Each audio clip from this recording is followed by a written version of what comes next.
Dragon ball के अंदर सबके पास अलग अलग टेक्निक्स होती हैं जो कि उनको और भी ज़्यादा स्ट्रॉन्ग बना देती हैं, जैसे कामेहामेहा और स्पेशल बीम कैनन और इसी तरह की बहुत टेक्निक्स।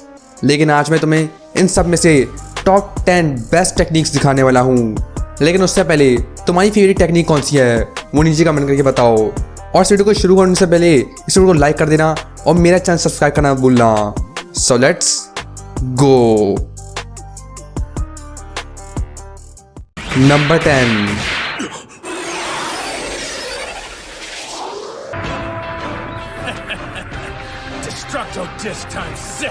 डिस्ट्रक्टो डिस्क। डिस्ट्रक्टो डिस्क सबसे खतरनाक टेक्निक्स में से एक है और ये टेक्निक क्रिलिन ने इस्तेमाल की थी सबसे पहली बार, वो भी सैयन सागा के अंदर। जब वो नापा से लड़ रहा होता है तो वो अपनी ये नई टेक्निक दिखाता है जो कि उसने बहुत ही ज़्यादा मेहनत करके अचीव करी होती है, जो कि इतनी ज़्यादा खतरनाक होती है कि नापा को भी उसको डॉज करना पड़ता है। बाद में यही सेम टेक्निक वजीटा भी इस्तेमाल करता है ताकि वो गोहान की टेल काट सके। जिसके बाद क्रिलिन फ्रीज़ा की टेल को भी काट देता है, वो भी इसकी सेकंड फॉर्म के अंदर। लेकिन जब क्रिलिन इसको परफेक्ट सेल पे यूज़ करता है तो वो बिल्कुल भी काम नहीं करती है, क्योंकि परफेक्ट सेल और क्रिलिन के पावर लेवल के अंदर बहुत ही बड़ा डिफरेंस होता है और कुछ ज़्यादा ही डिफरेंस होने की वजह से परफेक्ट सेल को कुछ भी नहीं होता। ये टेक्निक तो बहुत ही खतरनाक है लेकिन इसको बहुत ज़्यादा इस्तेमाल नहीं किया जाता। बाद में गोकू जीरन से लड़ते हुए इसको इस्तेमाल भी करता है जब वो जीरन को हराने के लिए एक नई स्ट्रैटेजी बनाता है और वो क्यान्जन की मदद से जीरन को एलिमिनेट करने वाला होता है, लेकिन जीरन उससे भी बच जाता है। Number 9,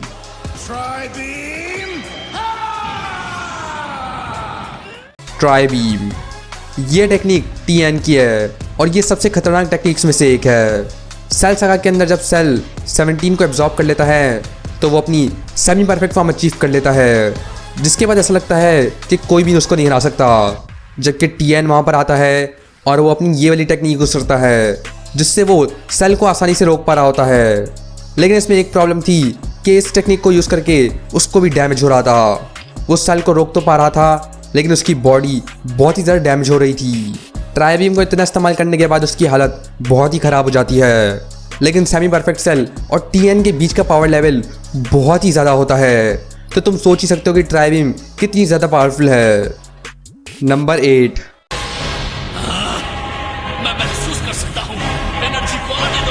sword of hope.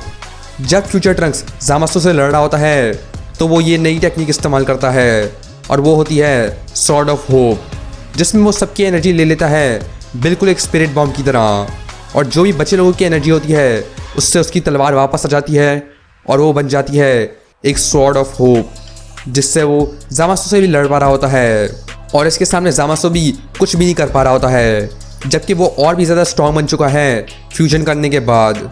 आखिर में फ्यूचर ट्रंक्स इसी सॉर्ड ऑफ होप को यूज़ करके उसको बीच में से काट देता है, जिससे ज़ामासु आसानी से मारा जाता है। नंबर 7,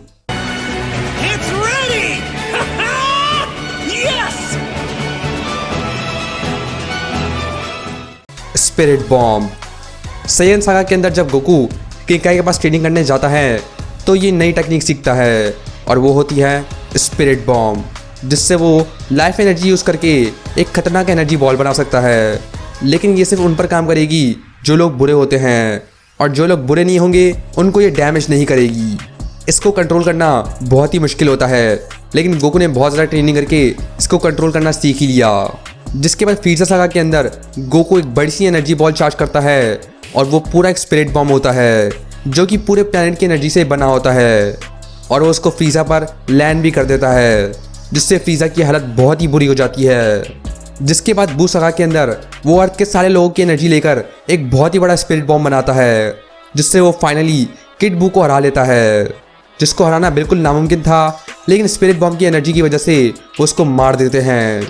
और ड्रैगन बॉल सुपर के अंदर भी गोकू इसको फिर से इस्तेमाल करता है जब वो जीरन से लड़ रहा होता है, जब वो यूनिवर्स 7 के सारे स्ट्रॉन्गेस्ट वॉरियर के एनर्जी लेकर एक बहुत ही बड़ा स्पिरिट बॉम्ब बनाता है, जिससे वो जीरन पर फेंक देता है। लेकिन वो जीरन पर काम नहीं करता क्योंकि जीरन बहुत ही ज़्यादा स्ट्रॉन्ग होता है। नंबर 6,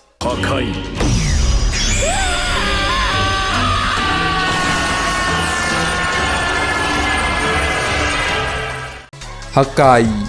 हक्काई डिस्ट्रॉयर्स की टेक्निक है, मतलब गॉड ऑफ डिस्ट्रक्शन की टेक्निक। और ये टेक्निक बहुत ही तरह खतरनाक होती है। इस टेक्निक से किसी को भी इरेज किया जा सकता है, चाहे वो एक मॉडल हो या फिर एक गोस्ट। बीरस ने इसको इस्तेमाल करके ज़ामासु को भी इरेज कर दिया था, और वो भी एक सुप्रीम काय था। तो बीरस ने एक गॉड को भी इरेज कर दिया। गोकू ब्लैक आर्क के अंदर गोकू भी इसको इस्तेमाल करता है, और वो ज़ामासु को मारने ही वाला होता है, लेकिन वो माई की वजह से बच जाता है। ये टेक्निक सिर्फ गॉड ऑफ डिस्ट्रक्शन के पास ही होती है, और वजीटा के पास भी अब ये आ चुकी है, क्योंकि अब उसके पास है अल्ट्रा ईगो, और उसमें वो हकाई की पावर यूज़ कर रहा होता है, जो कि उसको बीरस ने सिखाई होती है अल्ट्रा इंस्टिंक्ट लेवल पर पहुंचने के लिए। हकाई से किसी को भी इरेज किया जा सकता है, और इरेज करने के बाद वो ना ही हेल के अंदर जाएगा और ना ही हेवन के अंदर, मतलब वो पूरी तरह एग्जिस्ट ही नहीं करेगा। इसलिए ये टेक्निक सबसे खतरनाक टेक्निक्स में से एक है। नंबर 5,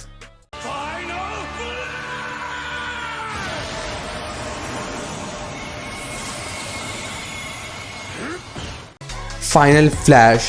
ये वजीटा की सबसे स्ट्रॉन्गेस्ट टेक्निक्स में से एक है, और वो ये पहली बार तब इस्तेमाल करता है जब वो परफेक्ट सेल से लड़ रहा होता है, जहाँ वो अपनी सारी एनर्जी अपने हाथों में लेकर उसके ऊपर फायर कर देता है, जिससे परफेक्ट सेल का पूरा हाथ ही चला जाता है।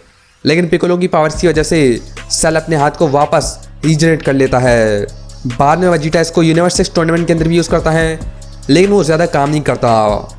जब तक फाइनली टूर्नामेंट ऑफ पावर के अंदर वजीटा अपने प्राइड के नाम पर अपनी सारी एनर्जी अपने हाथों में लेता है और जीएन पर फायर कर देता है, जो कि यूनिवर्स 11 का सबसे स्ट्रॉन्गेस्ट मॉडल था, जिसने गॉड्स को भी सरपास कर दिया है। और वजीटा उसके ऊपर अपना फाइनल फ्लैश यूज़ करता है, वो भी अपनी फुल पावर के अंदर। और इसको देखकर सभी शॉक हो गए थे कि वजीटा के पास इतनी पावर कैसे हो सकती है। जिसके बाद वजीटा फाइनली एक लास्ट फाइनल फ्लैश करता है, और उसके बाद वो टूर्नामेंट ऑफ पावर से डिस्क्वालीफाई हो जाता है। नंबर 4,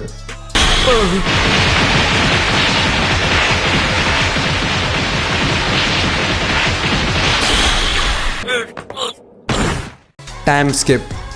ये टेक्निक हिट के पास होती है, जो कि सबसे खतरनाक कैरेक्टर्स में से एक है। इस टेक्निक से वो टाइम में 0.1 सेकंड आगे जा सकता है, जिससे उसका ओपोनेंट उसको देख भी नहीं पाएगा और वो उसको आसानी से मार लेगा।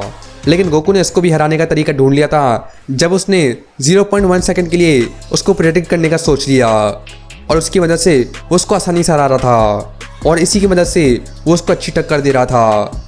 लेकिन जब Goku super Sen blue Kaioken times 10 use करता है, तो उसके पूरे टाइम स्किप को ही तोड़ देता है।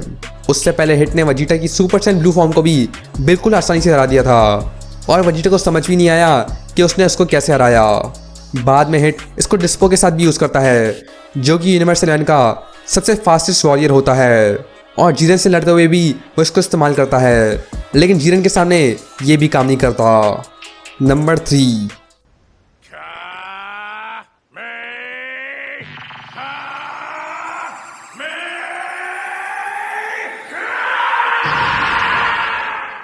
कामेहामेहा। हम सबकी फेवरेट टेक्निक कामेहामेहा, जो कि हमें शुरुआत से दिखती हुई आ रही है।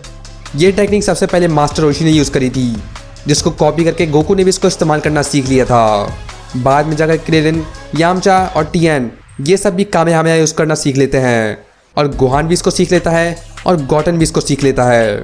और इसी के साथ साथ उसके पास कई सारे वेरिएशंस भी हैं इसके, जैसे इंस्टेंट ट्रांसमिशन कामेहामेहा, जो कि वो सेल के साथ यूज़ करता है और मोरो के साथ यूज़ करता है। और भी कैरेक्टर्स होते हैं जो कि कामेहामेहा यूज़ कर सकते हैं, जैसे माजिन बू और परफेक्ट सेल। और वहीं super Saiyan 4 Goku super kamehameha times 10 use कर सकता है। बाद में जाकर गोकू ब्लैक भी इस टेक्निक को कॉपी कर रहा होता है, और ये गोकू की सबसे खतरनाक टेक्निक्स में से एक है, और इसी की मदद से वो कैफला को भी एलिमिनेट कर देता है। वहीं सुपर सैयन 2 गोहान ने भी कामेहामेहा यूज़ करके ही सेल को भी मार दिया था। तो ये टेक्निक सबसे खतरनाक टेक्निक्स में से एक है, और ये सबसे फेवरेट टेक्निक्स में से भी एक है। नंबर 2,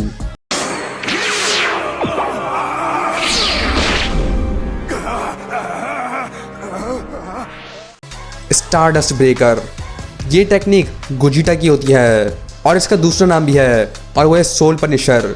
और ये हमें सबसे पहले मूवी फ्यूजन रिबॉर्न में देखने को मिलती है, जब गोजिटा जेनेम्मा से लड़ रहा होता है, और वो अपनी ये टेक्निक जेनेम्मा पर इस्तेमाल करता है, जिससे जेनेम्मा एक ही सेकंड में मारा जाता है। बाद में गोजिटा ब्रॉली से भी फाइट करता है, और वो ये टेक्निक उस पर भी इस्तेमाल करता है, जिससे ब्रॉली की हालत बहुत ही ख़राब हो जाती है और गोजिटा उसको आसानी से हरा लेता है। स्टारडस्ट ब्रेकर या सोल पनिशर सबसे खतरनाक टेक्निक्स में से एक है, क्योंकि ये तुम्हारे दिल की सारी बुराई को निकाल सकती है और ये टेक्निक गोजिटा के अलावा किसी और के पास भी नहीं है। और नंबर 1 से पहले तुम में से बहुत सारे लोगों ने चैनल को सब्सक्राइब नहीं किया है, तो इस चैनल को सब्सक्राइब करना मत भूलना और इस वीडियो को लाइक कर देना। और नंबर 1 है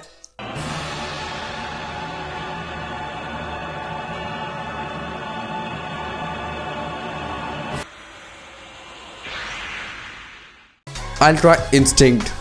ये टेक्निक एंजल्स की है, जो कि टूर्नामेंट ऑफ पावर के अंदर गोकू भी अचीव कर लेता है, जिसमें उसकी बॉडी का हर एक हिस्सा खुद ब खुद ही मूव करता है और खुद ही रिएक्ट करता है। मतलब उसको सोचने की ज़रूरत भी नहीं है और उसकी बॉडी खुद ही अटैक्स डॉज कर सकती है।